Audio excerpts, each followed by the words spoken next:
When Major Kaduna Nzelgu and his colleagues struck on the morning of January 15, 1966, to end Nigeria's First Republic, one of their grievances was a political unrest in the western region of Nigeria.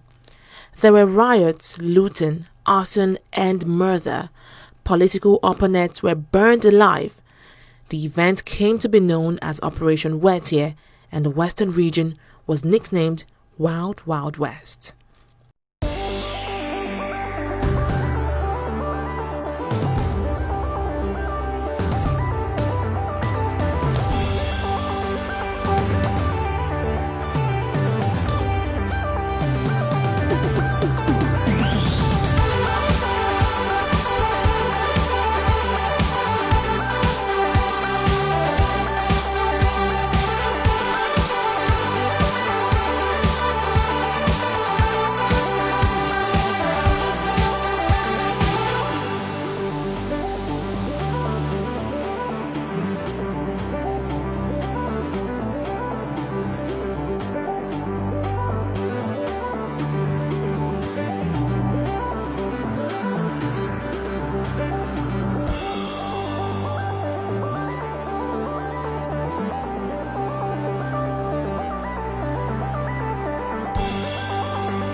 And if you vote solidly for the action group on the 12th and put that party in power, you will certainly get that wage.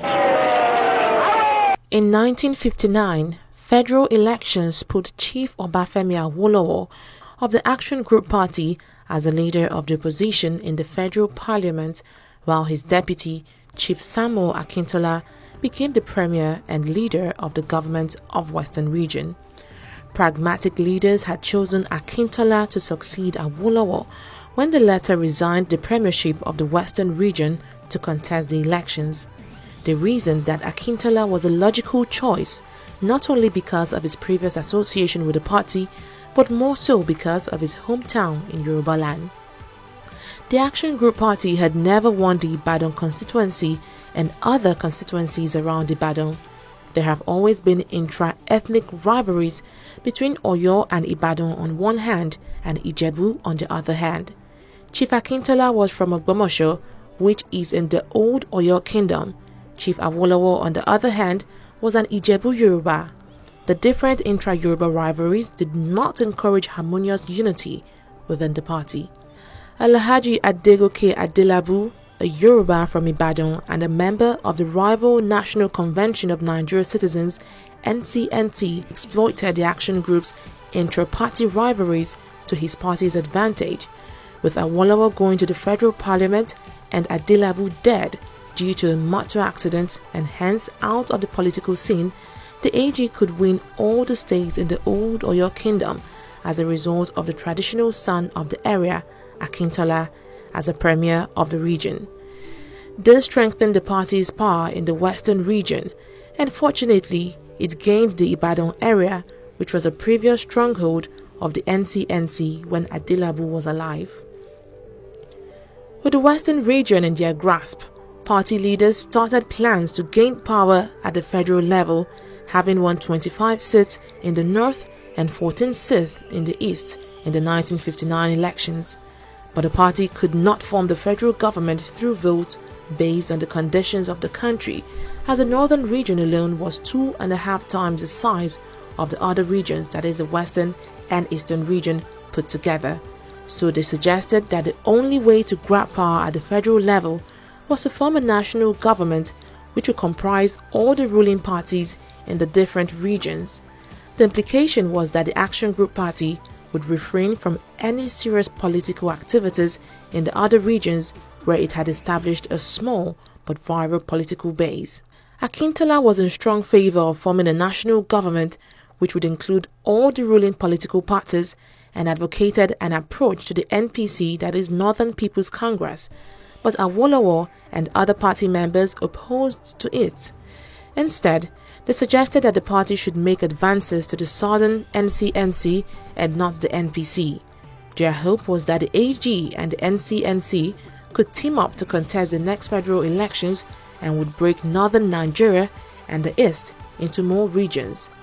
From these two different suggestions rose opposed factions within the Action Group Party, one under Akintola and the other under Awolowo.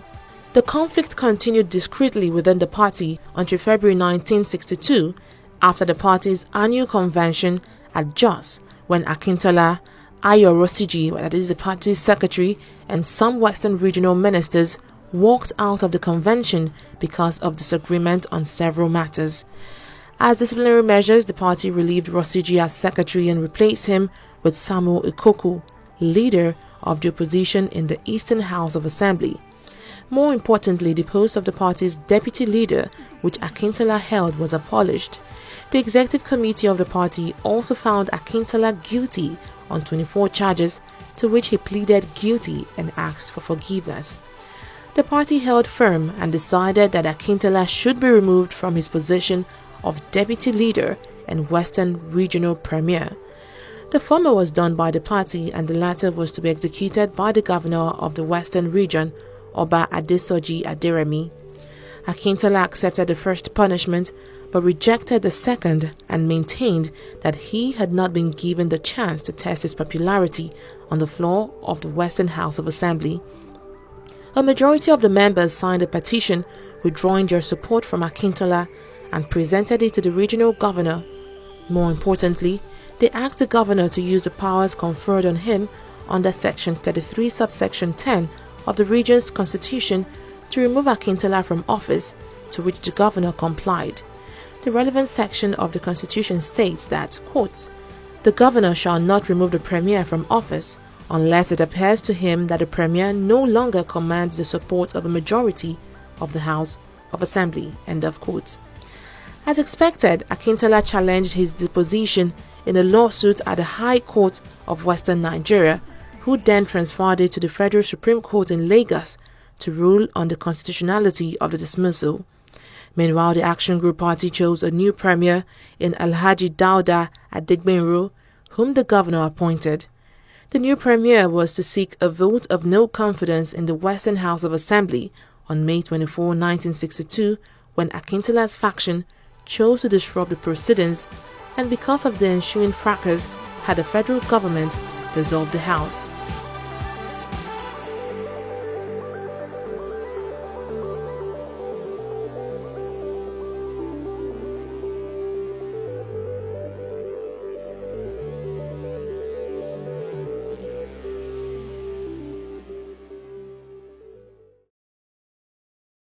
After both premiers, Adigbenro and Akintola, petitioned the Prime Minister, Alhaji Abubakar Tafawa Balewa, the assembly was reconvened again.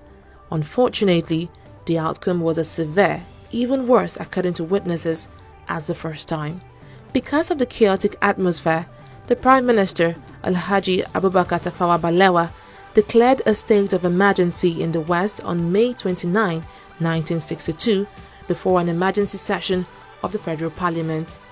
Obafemi Awolowo, leader of the opposition, replied that a state of emergency did not exist in the Western region, as the violence was only confined to the regional House of Assembly, while the rest of the West was calm and quiet. Awolowo's objection was to no avail when the Federal Parliament passed a bill that declared a state of emergency in the West with the right to detain and restrict persons, and the imposition of curfews, with the appointment of Dr. Moses Majakodumi, a distinguished gynecologist, a senator and federal minister of health, as sole administrator of the West.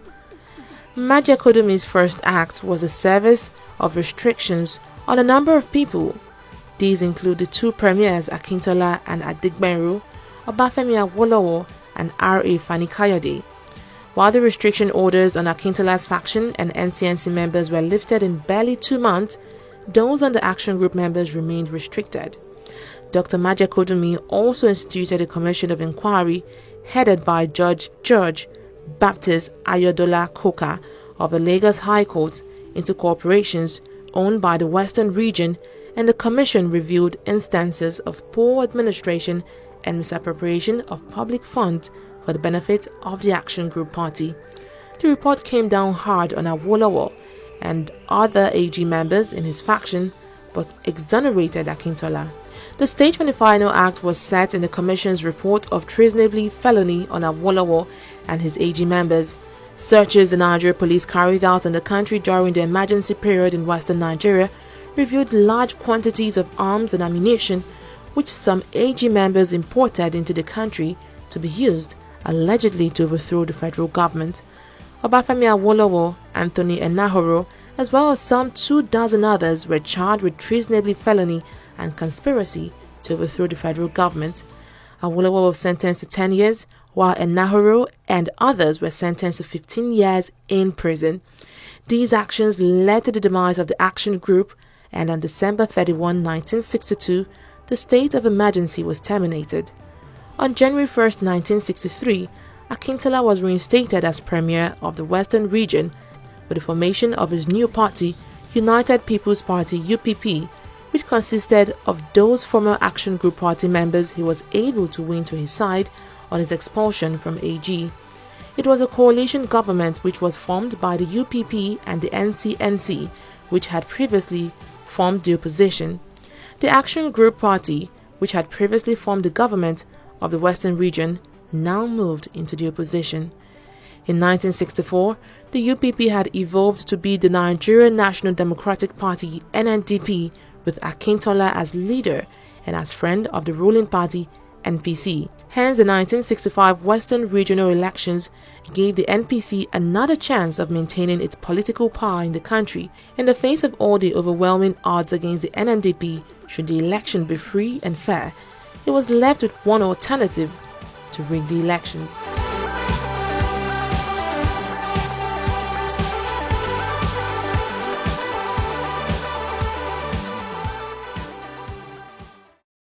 Whether or not the NNDP was following precedents established by previous political parties, the massive rigging of the Western Regional elections of October 11, 1965 was dumbfounding. The method of electoral fraudulence employed were the familiar ones, but the scale to which they were used was overwhelmingly much more severe. The Electoral Commission, led by Eyoita Eswa, publicly admitted that electoral officers were kidnapped and therefore could not carry out their duties, while some refused to accept nomination papers of certain candidates and others failed to report for duty. Many candidates who had obtained validity papers were elected unopposed.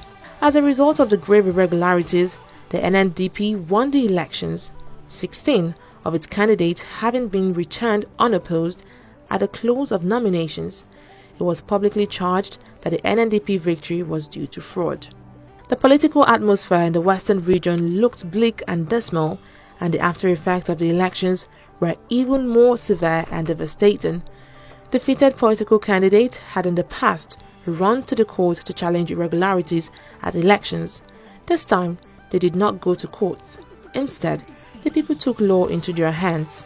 Riots, looting, arson, and murder were the rule of the day. Party thugs poured gasoline on opponents and set them on fire, a situation then known as Operation Wet Year. Properties, bags of cocoa, and other produce of opponents awaiting shipment were also set ablaze. Without a doubt, the destruction of properties was not as horrifying as setting human beings on fire. By November 1, 1965, a riot at Ekiti resulted in the death of 15 people, while a fresh riot 4 days later caused the loss of 20 lives. 16 people were killed in Ijebu-Ode and Ondo areas on November 7, 1965. Houses and vehicles were set on fire, and to travel within the Western Region and from other regions into the West was a menace because of thugs and gangsters who took laws into their hands, while the police failed to maintain law and order. There was tension and wanton destruction of human life and property. Nigerians looked to the federal government to step in and arrest the situation in the region, but all pleas were to no avail. Meanwhile, the riots and killings continued, and each day brought a new toll of rioting, arson, looting, and murder.